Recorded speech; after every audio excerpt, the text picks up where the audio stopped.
Let's talk some football, folks. Indiana facing Notre Dame in South Bend, first round of the college football playoff. I got Tim Hyde with me. We're going to give three keys to this game. We'll both give a score prediction for this matchup. Go ahead and hit the thumbs up on this video. Subscribe to the Blue and Gold YouTube channel for more content. Head over to blueandgold.com for more coverage of the Fighting Irish. And make sure you lock into this YouTube channel right after the game ends. No matter what the score is, no matter what time the game ends, Tim and I will be live to break it all down. So let's get into the three keys, Tim. Although we're expecting heavy wind, key number one for you is best passing team wins. What's on your mind here? Yes, definitely. It sounds odd, right? You got to run the ball, all this good stuff, play D. But believe it or not, there's going to be some 3rd and 8s. And you're not going to win this game unless you can convert 3rd downs. You got to move the chains. And on top of that, you got two of the top quarterbacks in the country. As we talked on our show earlier in the week, Rourke, hell of a quarterback. Obviously, he was all MAC. Now he's second team All Big Ten this year. He's 3rd in the country in quarterback rating. Riley Leonard, I know I talked about this 1,000 times, was in the 80s after NIU. He's 14 now. So what a heck of a run he's had. Rourke's 27 touchdowns, only 4 interceptions. Riley Leonard, one of the best dual threat quarterbacks in the country, 30 total touchdowns when you combine, running and passing. I gave the analytics the other day how good Riley Leonard is in the pocket. But the other thing, you could heat Rourke. He has taken some sacks. He's not mobile. So this is going to be a big game. But it's all about, hey, there's going to be moments in this game you have to throw the football in key times. You got two really good quarterbacks, two OCs that aren't going to want to run it 52 times. So expect some passing at key moments. Okay, key number two, Tim, is something has to give. I think this one's pretty obvious and it's probably the key to the game. Yes, and that is the rushing offense of Notre Dame and the rushing defense.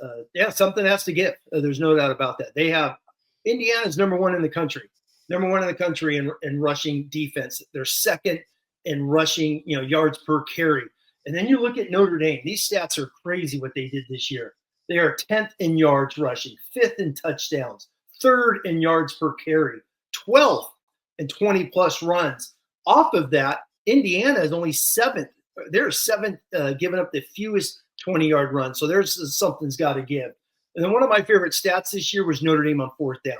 Just how efficient they were on 4th down, running the ball, whoever it was. Obviously, Riley Leonard is a big focal part of that. 6th in the country in 4th down attempts and percentage making those. I thought was great.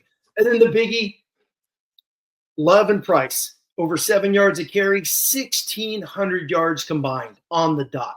So if you put that into one guy, you have a Heisman Trophy finalist. So really excited to see what that O-line does against, which I think, Indiana defensive line is outstanding. So this is something's got to give, Mike. The winner is going to be meshed in between those two lines right here on Friday night. Key number three, this might be one of your best ones, Tim. Google me versus choose hard. Kurt Cignetti's been doing a lot of yapping lately. I mean, so what are you thinking here for the key number three? You know what, though? This is his 14th year as a head football coach. And the guy's been in the playoffs a lot at all the levels. JMU won a conference championship, has been to the championship game. His other places that he's been to at the D2 level is won. This is year one for Google Me. And it's it's stuck, man. It's pretty awesome when you look about it. Google Me, and you're like, yeah. You start looking into his background, heck of a football coach. People forget this was Nick Saban's right-hand man when he designed the recruiting philosophy for those first few years at Alabama. So Cignetti was a big part of getting Saban going. Obviously, he was on that national championship team. So when you say Google Me, you got to respect the man. He's national head, coach of the year, nearly every single award this year. So that's pretty impressive in his first year. And then when you go choose hard, it's year 3, right? We've been talking about year 3, Mike, since our post-game show at the Sun Bowl last year. So we've been pounding year 3. Marcus Freeman has done it. He's 11-1. Here we were, you and I talking with thousands of other fans, prepping for the Pop-Tarts Bowl after NIU. And here they are playing a home playoff game. And I know they're the 7th seed, but they're the 3rd ranked team in the Associated Press poll. So that tells you how much respect they have nationally. So kudos to Marcus Freeman, who's also up for a couple National Coach of the Year awards as well. Hell of a job in year 3. getting this team to rebound, and now they're hosting the very first college football game in the playoff era. Tim, what I really like about you is that not only are you like the biggest Notre Dame fan I know, but you don't come across as that. Like you are very objective in your takes and don't get really caught up in too much emotion in your analysis. You definitely get caught up with an emotion when you're watching games and everything, but you know, Yes. on our Tuesday shows, pretty level-headed. So I'm just curious for you as a Notre Dame fan your entire life, and as long as you've been watching Notre Dame, like just how jacked are you right now? Are you nervous? Like what are your emotions a day before this football game? Oh man, that's a great question. Gee, I haven't thought about that.